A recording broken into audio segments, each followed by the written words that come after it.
Katika jina lako Yesu Kristo mwana wa Mungu aliye hai, ninakushukuru Mungu mwenye enzi, Mungu mwenye rehema. Nalibariki jina lako na kulitukuza tena siku ya leo. Baba, ninakushukuru kwa kibali ulichonipa tena cha kufika imani mwako. Tazama niko madhabahuni mwako Mungu mkuu. Ni wewe uliyenipa hichi kibali Bwana. Ninakushukuru hata kwa ajili ya kusanyiko lote lililoko mbele zako Bwana, kwa sababu Mungu ninajua ni mkono wako. Ninakushukuru Jehova Hire hata kwa ajili ya maisha ya kuhani na nabii wako mtumishi Gideoni uliyemweka katika madhabahu hii. Ninakushukuru kwa jinsi unavyomtegemeza. Ninakushukuru kwa ulinzi wako mkuu ulioweka juu yake pamoja na nyumba yake. Baba, ninakushukuru hata kwa ajili ya kila mmoja anayeabudu mahali hapa Mungu mkuu, kwa maana maisha yetu sisi sote yako mikononi mwako. Tumekuona kwa viwango vya juu. Baba, ninakushukuru hata kwa ajili ya wenzetu wanaotutazama katika chaneli yetu hii ya Gideon Online TV, walioko majumbani mahali popote pale. Pokeeni sifa za Bwana, kwa maana kazi mnayoifanya ni kwa ajili ya utukufu wa Bwana. Pokeeni sifa tena. Baba, ninakushukuru, ninasema asante Mungu mkuu. Baba, tazama wanao wako mbele zako tena sana majira haya, wanatamani kula na kunywa Mungu mkuu. Baba, ninakusihi Roho Mtakatifu shuke mahali hapa, tamalaki mahali hapa na nguvu na uweza wako. Kama tafahamu za kila mmoja aliyoko mahali hapa, fungua fahamu zake, fungua akili, fungua masikio yake ya ndani akapate kulisikia neno hili, kwa maana neno hili ni uzima. Baba, nami nimesimama mahali hapa, sina chochote cha kusema na wanao. Weka maneno yako kinywani mwangu. Roho Mtakatifu, kamata ulimi wangu, kamata fahamu na fikra zangu, uniongoze, unifundishe, unielekeze, unionye, unikaripie kupitia neno hili. Sema na wana wako kupitia kinywa changu. Wewe ukawe mkubwa, ukaongezeke sana, lakini mimi niwe mdogo, kwa maana sifa na utukufu ni kwa ajili yako. Ni katika jina la Yesu Kristo mwana wa Mungu nami ninaomba na kushukuru. Amen. Kila mmoja amshangilie Bwana. Bwana Yesu asifiwe kwa mara nyingine, taifa la Mungu. Sote tulioingia imani mwa Bwana siku ya leo, hebu mshangilieni Bwana. Mshangilieni Bwana, kwa maana ni nafasi ya pekee ametupatia tena siku ya leo. Wako wenzetu wanaotamani lakini hawajaipata nafasi hii. Mimi na wewe sijui tumempa nini Bwana. Mshukuru Mungu sana, mpigie makofi na vigelegele. Hata ndugu zetu mnaotuangalia katika chaneli ya Gideon Online TV, ninawakaribisha kwa mara nyingine tena. Bwana awabariki sana wale ambao mnaacha nafasi zenu kufanya shughuli zenu za majumbani, kwenye biashara, kwenye kazi, mnajitolea kwa ajili ya kazi ya Bwana. Kwa maana ninajua hata kutazama kwenu tu tayari mmeshatenda kazi ya Bwana. Bwana atawabariki sana. Bwana atafungua malango yenu. Afya zenu zitatengamaa kupitia neno la Bwana mnalolisikia kila siku itwapo leo. Mungu awabariki sana na karibuni tena. Basi mahali hapa nilipo mimi ni mtumishi wa Mungu kupitia madhabahu ya Mlima Moria. Niko chini ya usimamizi wa mtumishi Gideoni Mamkwe. Huduma hii iko sehemu ya maili 6 mjini Moshi. Ukitokea stendi kubwa au stendi hii ya Sanya, ukiulizia magari ya Sanya, panda magari yanao kuja Sanya, yanakuja Machame, yanaenda maili 6. Basi ukifika sehemu inayoitwa maili 6, ukija mbele kidogo kwa Msafiri, songa mbele kidogo, wakati unakuja mkono wako wa kushoto utaona kibao kimeandikwa huduma ya Mlima Moria. Basi fuata hicho kibao, kitakuelekeza moja kwa moja mpaka mahali huduma hii ilipo. Karibu sana mtu wa Mungu, utamuona Mungu kwa viwango vya juu mahali hapa. Yuko Mungu anayeshughulika na mahitaji ya kila mmoja. Yuko Mungu asiyeshindwa. Karibu sana. Basi watu wa Mungu, bila kupoteza muda, ningeomba tusimame watu wa Mungu, tumshukuru Mungu, kwa maana Mungu aliyekufikisha mahali hapa ametenda mema. Simama mtu wa Mungu, tukaombe pamoja, tumshukuru Mungu. Paza sauti yako kwa kinywa chako mwenyewe. Mwambie Mungu, ninakushukuru umenifikisha mahali hapa. Mwambie Mungu, ninakushukuru kwa jinsi ambavyo wewe unaniwezesha, unanitegemeza. Wako wengi ambao hawawezi hata kuamka kitandani, lakini mimi ni nani unanipa nguvu? Mimi ni nani hata ukanionyesha madhabahu hii iliyotukuka mno? Baba, si kwa uweza wangu wala kwa akili zangu, bali ni kwa neema yako tu. Ndio maana ninakutukuza, ndio maana ninakubariki, kwa sababu Mungu, ninajua hata na mateso nilio nayo, hata na mizigo nilio nayo, hata na mapito ninayopita, mizigo migumu nilio nayo, ninajua Yesu mahali hapa ninaenda kupokea uponyaji. Asante sana mtu wa Mungu. Tumshangilie Mungu kwa mara nyingine tena. Tukae watu wa Mungu. Tunaenda kulisikiliza neno la Mungu, watu wa Mungu. Ujumbe wa siku ya leo unasema, unapokutana na magumu usizimie moyo, mtafute Yesu atakushindia. Unapokutana na magumu usizimie moyo, mtafute Yesu atakushindia. Ni kweli watu wa Mungu, hapa duniani yako magumu. Tunapita katika magumu mengi, lakini Yesu ni daktari. Yesu anaweza yote. Mtafute Yesu atakuwezesha, atakushindia. Wewe unasumbuka na magonjwa, unayesumbuka yamkini uchumi umeanguka, yamkini ni mateso katika ndoa, yamkini ni mateso kwa ajili ya uzao wako. Mtafute Yesu. Yesu atakushindia. Yesu atakuwezesha. Kile unachokihitaji utakipata kwa Bwana wetu Yesu Kristo. Basi mtu wa Mungu, twende tukalisikiliza neno la Mungu kutoka katika Zaburi ya 146 mstari ule wa 18. Zaburi ya 145 mstari ule wa 18 na 19. Samahani. Neno la Mungu linasema, Bwana yu karibu na wote wamwitao kwa uaminifu. Atawafanyia wamchao matakwa yao, naye atakisikia kilio chao na kuwaokoa. Bwana huwahifadhi wote wampendao, na wote wasio haki atawaangamiza. Haleluya watu wa Mungu. Hebu mshangilie Mungu kupitia neno lake hili. Mungu anaendelea kusema, hii ni Zaburi ya Daudi.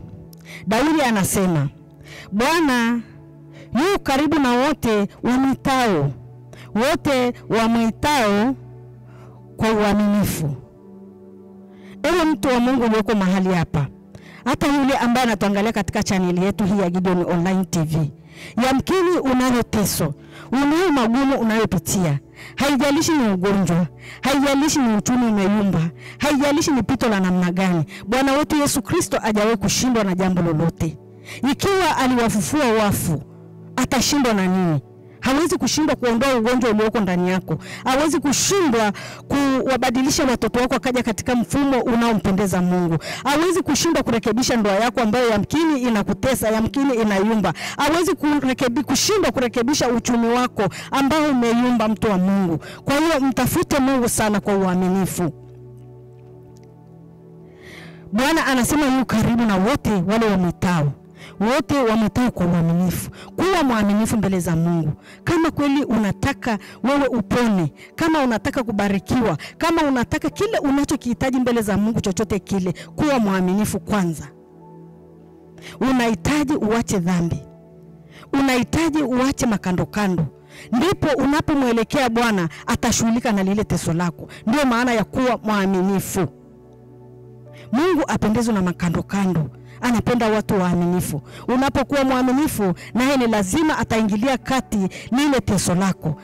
Atalirekebisha teso lako, ataondoa ugonjwa, atarekebisha biashara yako, atarekebisha kazi yako. Hata kama ulikuwa na mateso, umeatishwa, atakurudisha tena upya kazini. Haleluya watu wa Mungu. Mstari ule wa 19 akasema, atawafanyia wamchao matakwa yao, naye atakisikia kilio chao na kuwaokoa. Wale wanaomcha Bwana, kama unamcha Bwana katika kweli, Mungu atashughulika na matakwa yako, yani na mahitaji yako. Kile unachohitaji, Mungu atakushughulikia. Atakibadilisha. Hakuna kitu ambacho utamuomba Mungu aache kukujibu. Ikiwa tu wewe unamwendea kwa uaminifu, naye atasikia kilio chao na kuwaokoa. Atakuokoa mtu wa Mungu. Hata kama uko katika jaribu gumu namna gani, hata kama uko katika hatari ya kufa, uko katika hatari ya kukata roho, Bwana lazima atalisikia kilio chako, atakuokoa na mauti, atakuokoa na hadha za kidunia, matatizo mbalimbali ambayo yanausonga moyo wako. Yamkini umekata tamaa, yamkini umeona Yesu hafai tena, yamkini umeona Yesu hawezi, lakini ninataka nikuambie mtu wa Mungu, Yesu anaweza. Ni wewe tu usimame kwa uaminifu. Ni wewe tu umche Bwana. Atasikia kilio chako. Yesu amesikia vilio vya wengi. Tukisoma katika neno la Mungu Mathayo, katika neno la Mungu Mathayo 11 ule mstari wa 28. Neno la Mungu linasema, "Njooni kwangu nyote msumbukao na wenye kulemewa na mizigo, nami nitawapumzisha." Ni nani anasema hivyo? Ni Yesu. Basi ndipo anapotudhihirishia wazi kwamba yeye hakuja kwa ajili eti mwanadamu ateseke, alikuja kwa ukombozi. Atutoe mizigo, mateso yetu, magonjwa yetu, umaskini, kukataliwa, mikosi, balaa, kila kinachoratibishwa na adui, Yesu atakiondoa. Haleluya, watu wa Mungu. Basi akasema tena pale mstari wa 20, "Bwana uwahifadhi wote wampendao, na wote wasio haki atawaangamiza." Kumbe unatakiwa umpende Yesu. Mpende Mungu, mpende Yesu, penda matendo yake makuu, penda kazi zake, penda neno lake. Kila unachoambiwa katika neno la Mungu, kila kilichoandikwa, ukipende. Hata kama amekwambia acha ulevi, furahi. Kwa maana anakukaripia, anakuonya, anakuonyesha njia sahihi. Acha uasherati, furahi, usinungunike. Kwa nini neno hili limefundishwa? Kwa nini neno hili limekuwa hivi? Haleluya, watu wa Mungu. Furahi. Anasema furahi, mpende. Kwa sababu mtoto ambaye Bwana anampenda ni lazima anampa kichapo. Kwa hiyo pale anapokukaripia, furahi. Ona kwamba kumbe nilikuwa nimeenda tofauti, basi nirudi katika mstari ulio sahihi, naye atakuhifadhi. Anasema atakuhifadhi. Atawaangamiza wote wasio haki. Wale ambao hawaendi katika njia sahihi ya Bwana, Bwana anasema atawaangamiza. Sasa ili tusiangamie, watu wa Mungu, hebu turudi katika mkono wa Bwana wetu Yesu Kristo, ili atulee, ili atuongoze, atusaidie tuweze kufika pale ambapo ndipo kusudi la Bwana lilipo. Haleluya, watu wa Mungu. Tuende tena tusome Wafilipi 4. Wafilipi 4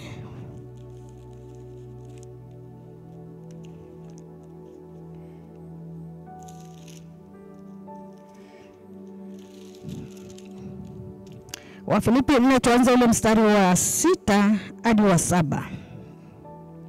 Nami ninasoma kwa msaada wa Roho Mtakatifu. "Msijisumbue kwa neno lolote, bali katika kila neno kwa kusali na kuomba pamoja na kushukuru, haja zenu na zijulikane na Mungu." Na pamoja na kushukuru, haja zenu zijulikane na Mungu. "Na amani ya Mungu ipitayo akili zote itawahifadhi mioyo yenu na nia zenu katika Kristo Yesu." Haleluya, watu wa Mungu. Tunaona tena Mungu anasema msijisumbue kwa neno lolote, bali katika kila neno kwa kusali na kuomba. Kumbe tunapopita katika pagumu, tusihangaike sana. Ukiwaza niende wapi? Niende kwa mganga, niende kwenye mizimu, niende kwenye masala, au niende wapi? Usijisumbue. Mungu anasema tuombe, tusali. Anasema tuombe na tusali. Akiwa na maana kwamba tutakapokuwa tunaomba na kusali pamoja na kushukuru, tumshukuru Mungu. Wengine wanasema hivi, mimi ninaumwa hivi, namshukuru Mungu kwa hiyo kwa sababu ninaumwa? Au ninamshukuru Mungu kwa sababu ya jambo fulani? Hapana, mtu wa Mungu. Mungu anasema kwamba tushukuru kwa kila jambo. Kwa maana yeye yuko tayari, atatutetea. Mwambie Mungu, ninaumwa, siwezi kuamka, lakini siwezi hata kula, lakini siwezi hata chochote kile, lakini ninakushukuru hivi nilivyo Bwana. Ninakushukuru kwa maana ninajua hutaniacha hivi nilivyo. Utaenda kuniamsha tena, utaniinua tena katika hiki kitanda, utaniacha hivi, kwa sababu sio mpango wa Mungu wala sio kusudi lako kumwacha mwanadamu apotee. Ukimshukuru Mungu kwa pointi zako za msingi, hata kama ni katika teso, Mungu ni lazima atakuonekania. Kwa hiyo hata kama uko katika hatari ya kufa, mwambie Mungu, ninakushukuru kwa hili. Ninakushukuru kwa hili. Lakini Yesu, ninaamini kwamba hautaniacha. Japo umesema tukushukuru kwa kila jambo. Naye lazima ataingilia kati. Atajua kumbe hata wewe unalijua neno. Atajua kumbe hata wewe una moyo wa shukrani. Sio ushukuru kwa ajili ya yale mema tu. Mshukuru Mungu kwa wakati wowote ule. Naye atafanya kile ambacho unakihitaji akufanyie. Anasema tena, haja zenu zijulikane na Mungu. Wakati unamshukuru, wakati unasali, wakati unaomba, na haja zako unazitolea kwa Mungu. Mungu, ninaomba uniondolee ugonjwa huu. Niondolee mateso haya. Hebu badilisha watoto wangu. Naomba badilishe ndoa yangu. Naomba unipe kazi. Mimi kila mahali ninapopita sipati kibali. Ninaomba unipe kibali ili na mimi nikaheshimiwe. Ndizo haja zako ambazo zinatakiwa zijulikane na Mungu. Unahitaji nini? Sio unamsii Mungu alafu useme unahitaji nini. Mungu anataka asikie unasema unataka nini. Ufungue kinywa chako mwenyewe, umwambie nataka hiki na kile, ninataka pesa, ninataka mke, nataka mume, nataka watoto. Ndipo Mungu ashughulike na haja yao. Kwa maana anasema na haja zenu zijulikane na Mungu. Mstari wa 7 anasema, na amani ya Mungu ipitayo akili zote itawahifadhi mioyo yenu na nia zenu katika Kristo Yesu. Kumbe mioyo yetu itahifadhiwa. Na nia zetu zitahifadhiwa na Mungu. Mungu anajua nia yake biani sikuja kanisani leo ni nini. Kumbe ni kuja kufanya kazi ya Bwana. Nia yake mama yule kuja hapa Imani leo siku ya leo ni nini. Kumbe anahitaji lile fulani. Basi Mungu anajua. Atalihifadhi ile hitaji lako. Atashughulika nalo. Tutafanikiwa watu wa Mungu. Tusikate tamaa. Tusive mioyo. Tusisimie mioyo. Tuinue mioyo yetu. Tuone kwa Yesu ndiko ambapo kuna uzima tu, hakuna mahali pengine. Kwa sababu wanadamu tunatamani eti tuone yale mazuri tu. Lakini linapokuja jambo la hatari kidogo tunakimbia. Tunasema ya nini? Nimeenda Imani miaka mingapi? Lakini leo mbona ninaumwa hivi? Lakini leo mbona sina pesa? Lakini leo mbona watoto wangu wako hivi? Hapana, hiyo ni kazi ya Mungu. Wewe endelea kuhudhuria imani, endelea kumtukuza Mungu, endelea kumshukuru Mungu, endelea kusema, kutaja matendo makuu ya Mungu, hata unayoyaona kwa wenzako, yasutolee sadaka za shukrani. Utamwona Mungu atageuka upande wako, ataanza na wewe kushughulika na familia yako. Haleluya watu wa Mungu. Hebu mshangilieni Mungu.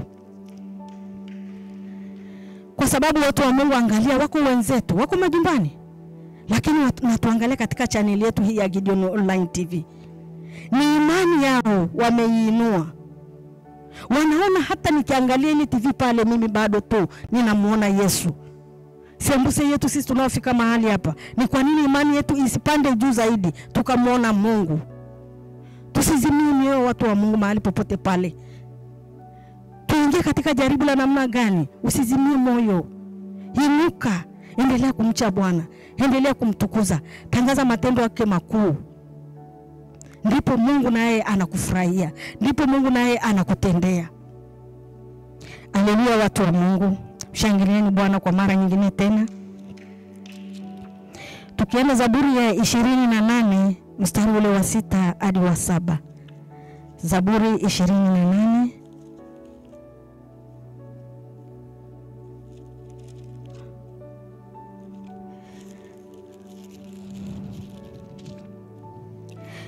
nami nasoma kwa msaada wa Bwana. Zaburi 28 mstari ule wa 6 hadi wa 7. Anasema hivi: na ahimidiwe Bwana, maana ameisikia sauti ya dua yangu. Bwana ni nguvu zangu na ngao yangu. Moyo wangu umemtumaini, nami nimesaidiwa. Basi moyo wangu unashangilia, na kwa wimbo wangu nitamshukuru. Haleluya watu wa Mungu. Tazama, huyu ni mtumishi wa Mungu Daudi. Daudi alipokuwa akipita katika mateso yake, Lakini hapa anatuambia, na ahimidiwe Bwana, maana amesikia sauti ya dua yangu. Ni kwa nini? Kumbe alikuwa katika kusali. Alikuwa katika kumuomba Mungu katika shida zake alizokuwa akipita hapa duniani. Tunajua alikuwa na vita na Daudi na Sauli. Alikuwa na mateso mengi, anakimbia huku na huku, lakini alikuwa akimtumainia Bwana, akimuomba Mungu amuepushie. Sasa hapa anasema, na ahimidiwe Bwana, maana amesikia sauti ya dua yangu. Mungu alimjibu. Anasema, Bwana ni nguvu zangu na ngao yangu, nami nimesaidiwa. Basi moyo wangu unashangilia, na kwa wimbo wangu nitamshukuru. Angalia watu wa Mungu, Mungu anapendezwa na watu wenye moyo wa shukrani. Akamsaidia Daudi, akamuokoa, naye akamrudishia sifa. Nasi turudishe sifa kwa Bwana. Tumwambie Bwana asante. Hata kama bado jaribu lako halijatimizika, mwambie Bwana asante, kwa sababu Bwana achelewi wala hawai, atatenda tu. Bwana Yesu asifiwe, watu wa Mungu. Basi tusimame kwa kumheshimu Mungu. Hata wewe mtu wa Mungu unayetuangalia katika channel yetu hii ya Gideon Online TV, ningependezwa na wewe mahali ulipo usimame. Umshukuru Mungu kwa kinywa chako. Mwambie Mungu, ninakushukuru kwa jinsi nilivyo. Mwambie Mungu, ninakushukuru kwa sababu ninajua wewe hujawahi kumwacha binadamu akateseka. Ninajisogeza mikononi mwako siku ya leo, ili Bwana ukashughulike na mimi. Shughulika na mateso yangu, shughulika na nyumba yangu, shughulika na watoto wangu, shughulika na kazi yangu, shughulika na biashara yangu. Ninajua Yesu, nilikata tamaa, nilizimia moyo pale nilipoingia katika mateso haya. Nikaona wewe hauwezi tena, nikaona wewe hata haunifai tena, hata katika hema lako nikawa siendi tena. Yamkini kwa sababu tu eti nimepita katika magumu. Siku ya leo ninatubu, siku ya leo ninaomba rehema. Nisamehe Yesu, samehe wote walioko majumbani, samehe ndugu zetu, samehe wote ambao Mungu amekata tamaa. Achilia rehema na msamaha juu yao, kwa maana wanaenda kukugeukia tena, wanaenda tena kusikia sheria zako, wanaenda tena kutembea katika mwenendo wako na njia zako ambazo watakupendeza. Asante Baba yangu na Mungu wangu, nami nalibariki jina lako katika jina lako Yesu Kristo mwana wa Mungu. Ninakushukuru. Amen. Kila mtu amshangilie Bwana.